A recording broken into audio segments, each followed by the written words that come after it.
انسان چاند پر پہنچ گیا، سمندر کی تہہ تک پہنچ گیا، لیکن افسوس انسان انسانیت تک نہ پہنچ سکا۔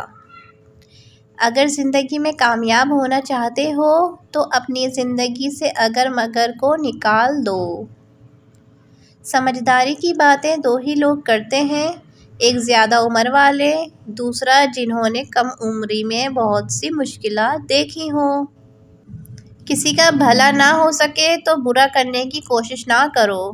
دنیا کمزور ہے لیکن دنیا بنانے والا نہیں۔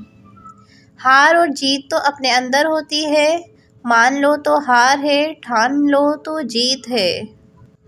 کچھ زخم انسان کے کبھی بھی نہیں بھرتے، بس انسان ان کو چھپانے کا سلیقہ سیکھ جاتا ہے۔ آگ لگانا تو انسان کے بس میں ہے، لیکن ہوا کا رخ بدلنے پر قادر کوئی اور ہے۔ زندگی کی الجھنیں شرارتوں کو کم کر دیتی ہیں اور انسان سمجھتا ہے کہ وہ سمجھدار ہو گیا ہے۔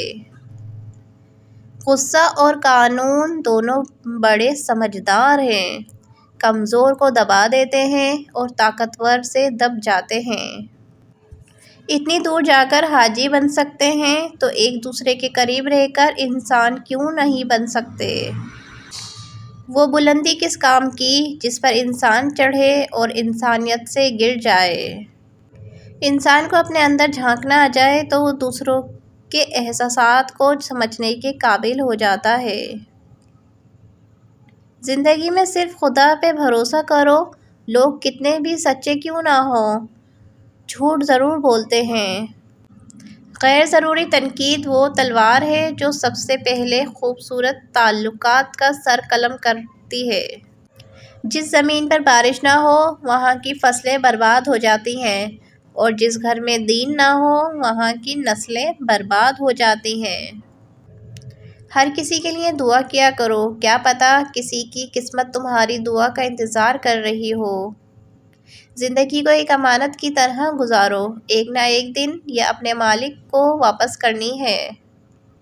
ہمیشہ ان لوگوں کا چناؤ کریں جن کو عزت دینے پہ وہ خود سے بڑھ کر آپ کو عزت دیں، اور یہی بہترین لوگوں کی نشانی ہے۔ آج کا انسان صرف دولت کو خوش نصیبی سمجھتا ہے اور یہی اس کی بد نصیبی کا ثبوت ہے۔ حوصلہ افزائی کرنا سیکھیے، پریشان تو سبھی کرتے ہیں۔ ہر انسان اپنی زبان کے پیچھے چھپا ہوا ہے، اگر اسے سمجھنا ہے تو اسے بولنے دو۔ ایک عقل مند سے پوچھا گیا کہ غصہ کیا ہے؟ خوبصورت جواب ملا، دوسروں کی غلطی کی سزا خود کو دینا۔ اگر آپ یہ سیکھ جائیں کہ کیا نظر انداز کرنا ہے تو زندگی خوبصورت بن جائے گی۔ ہم نے اخلاق کے شیشے میں لہو پیش کیا، پھر بھی لوگ منافق تھے، منافق ہی رہے۔ مجھے گرتے ہوئے پتوں نے سکھایا ہے، بوجھ بن جاؤ گے تو اپنے بھی گرا دیں گے۔ اگر آپ سب کو میری یہ ویڈیو اچھی لگی ہو تو میری ویڈیو کو لائک کریں، چینل کو سبسکرائب کریں اور زیادہ سے زیادہ آگے شیئر کریں۔ آپ سب کا بہت بہت شکریہ۔ اللہ حافظ۔